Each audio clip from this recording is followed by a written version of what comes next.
All right, next up on the main stage is UCLA with head coach Steve Alford and student athletes Jalen Hands and Chris Wilkes. Good job, Myron. Fire away with questions. Morning.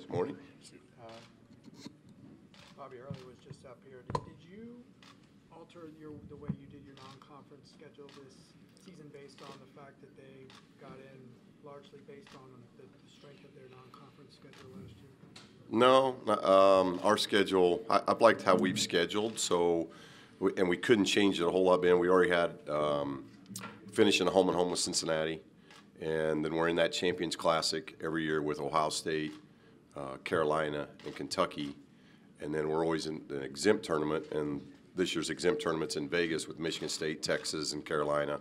So we're going to play two of those teams, and then each year we have to start a new home and home, and this year we started home and home with Notre Dame, that's home and home we've really been looking forward to just because of the history of the two schools. So, we're going to play, what's that come out to, a minimum of 5 Power 5 schools. So I think if you're playing 5, that's a pretty good non-league schedule. I'm not sure I want to play more than that in the non-league.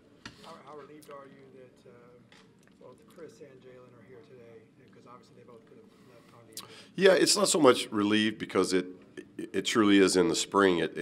It all flips. It goes from being about the team to what's best for the individual. And I thought both of them did a very good job of just doing that process of that's why you do it. You do the process, get the information you need. They got the information they need. I think Chris might have been a little bit closer. But as I try to tell him, you got a box of 30 teams in it.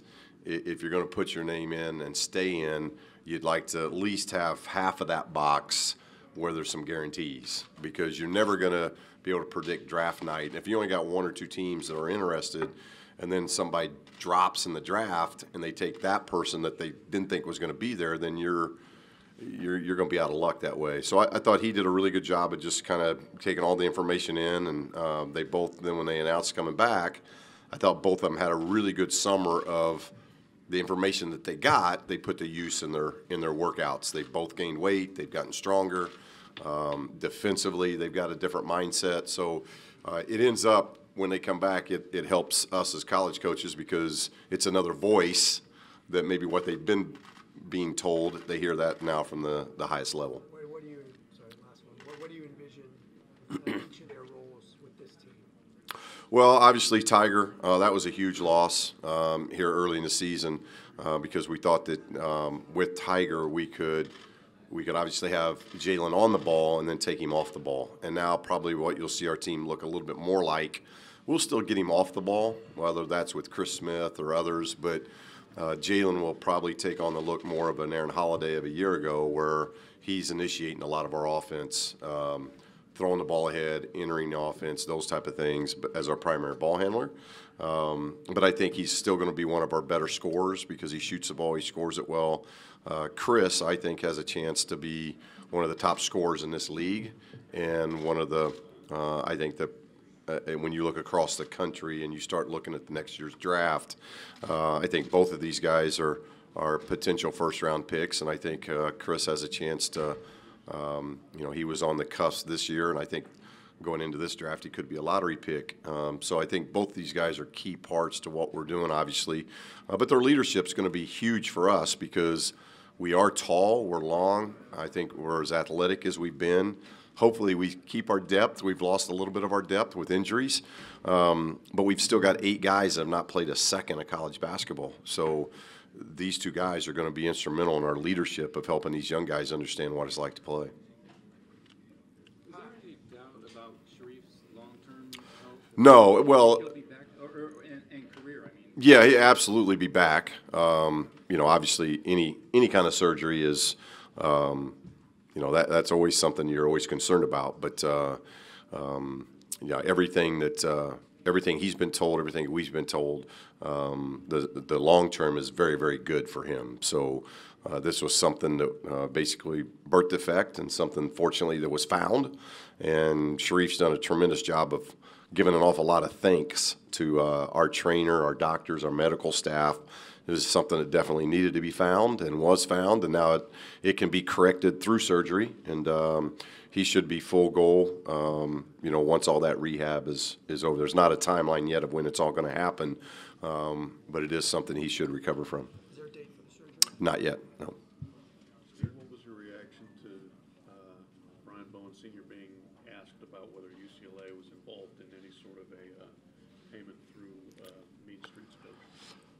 Not really much of a reaction. I've just seen the blurps that have come out, but I know how we run a program, and so I've had no loss of sleep or those type of things of knowing how our assistants go about it. In fact, I had a meeting, I think it was Monday, again just thanking my staff of how they've gone about it. And when I say go about it, it's about how we recruit each year as a whole, and very, very appreciative of how we're gonna lose games. We're not gonna get all the recruits and those type of things, but those guys know that we're gonna do it with the utmost integrity and character in mind, and I'm very, very confident that our staff has done that. So very pleased with how that's gone. Brian Bowen Sr. clearly got his hand out from what he himself testified. Was there ever any overture he made to you guys? No. Coach, can you say if Sharif and the surgery said he'll definitely be back as soon as next season? Is it more long term? Yeah, that's the plan. I don't know. I probably can't get into all the medical stuff. I got to be careful there. But just Alex Olszynski's going to be out for a while with his foot surgery that he had, and he'll be back sometime the end of non-conference. Tiger's out for the year. Sharif's out for the year. But both Tiger and Sharif, the plan is they'll be back. And actually, Tiger's is probably longer. Tiger's is an ACL injury, and everything we've been hearing, it'll be sometime mid to late summer, probably the time Tiger really starts doing some things because of the nature of his injury. But Sharif, if the surgery, when it happens, I think then that's something that he should be back sometime early summer is our hope, with starting up workouts and doing the things he needs to do to get back. Can you say if there's a defibrillator involved in the surgery? Is it what it involves and what it entails? I can't do that, right? I don't think I'm privy for that. So I just know he's going to have the surgery, but I don't know to the extent of it.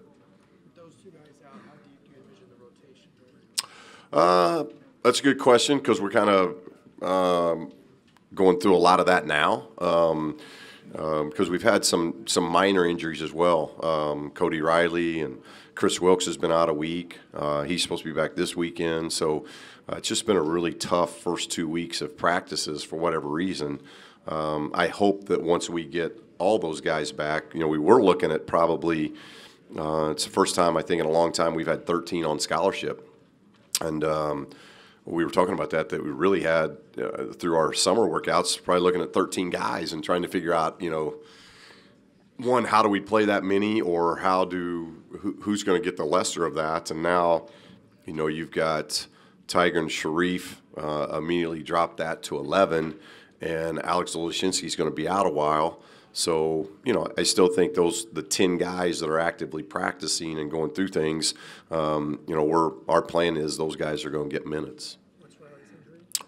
He just twisted a knee in practice, but he should be back in the next week to 2 weeks. With Riley and Hill, do you sense a hunger to come back? Yeah, they've had very good summers, and Jalen has been tremendous. I think both Jalen and Cody give us the ability we can switch a lot because they're long, athletic bigs. You've heard me mention it's the biggest team I've had in my 28 years. I think we've got 8 guys over 6'8", but we're also very young. We've got 8 guys that haven't played a second of college basketball. So it's, that's a give and take. But I like the athleticism. We're moving from a Tom who was so efficient, and you could pick and pop with Tom and do a lot of things offensively, to where now with Cody and Jalen continue to play the way we've played offensively, but I think we're a little bit more versatile defensively in how we can guard, whether that be in zone, whether that be in man. We're just longer, more athletic, and guys are more versatile. Our bigs can guard guards, and both Cody and Jalen are like that. Who fills those Tom and Aaron leadership voids? Who fills those roles? Yeah, and I throw Gigi in there too. Gigi's had a great off season. I think he's going to end up being with Westchester, with the Knicks organization, the G League, and those three guys. Gigi was a 4-year guy, Tom was a 4-year guy, Aaron was a 3-year guy.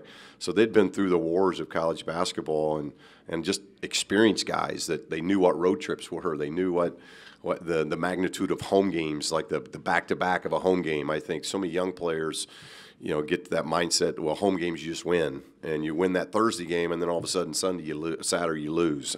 And those guys had that mindset of understanding the ebb and flow of college basketball, and we don't have a lot of that. Our experience, really, you're looking at Prince Ali, Alex Olashinsky, who's hurt, and the two guys in the room, Jalen Hands and Chris Wilkes, when it comes to minutes. Now, Chris Smith has had some experience and that kind of thing, but there's just not a lot of guys with experience. So a lot of what we've done here or will do in October, even through our closed scrimmage, our exhibition game, and leading into the non-conference, we've just got to really zone in on getting them as much experience as we can early. But in regard to this year's leadership, I think Chris and Jalen have an awful lot to do with that. Now, Prince and Alex are guys that we're going to lean to on leadership, but when you look at guys that I think are vocal guys and have the personality to lead, these two here in this room, there are going to be a lot put on them. Steve, with that trial going on with the Adidas thing, you guys used to be with Adidas. Does any of that strike you as consistent at all? I mean, when you were dealing with them, did anything like that ever happen?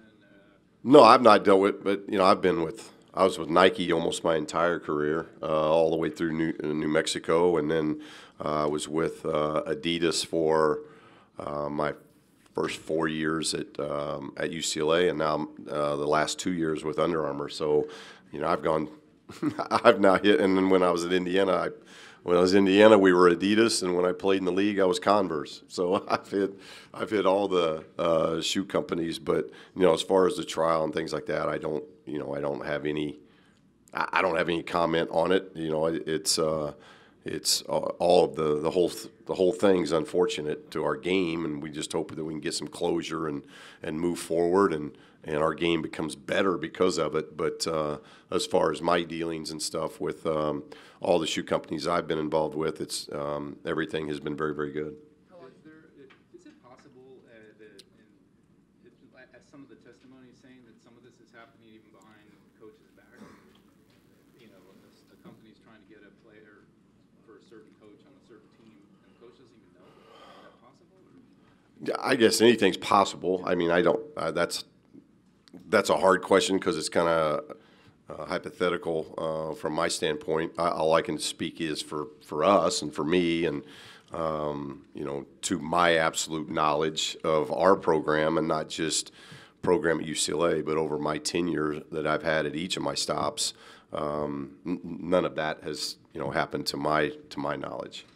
2 more minutes. You mentioned closure. How long do you think it'll take before you have closure on this? That's hard too. Obviously trial going on, so I don't even know the length of it. I don't know when decisions are going to be made. But you're at the federal situation now, and then ultimately you'll get NCAA involvement and things. So it's hard to see, when that deadline's going to be because of when the information gets to the different hands, and then how the different hands handle the information. So I wouldn't, it'd be all guesswork as far as a timeline. I just, I think all of us coaches and all the programs across the country we hope closures sooner than later, and the adjustments in our game can be made. That's only going to continue to enhance a great game that we already have, and enhance that further down the road. Thanks, Steve. Thank you. Thanks, guys.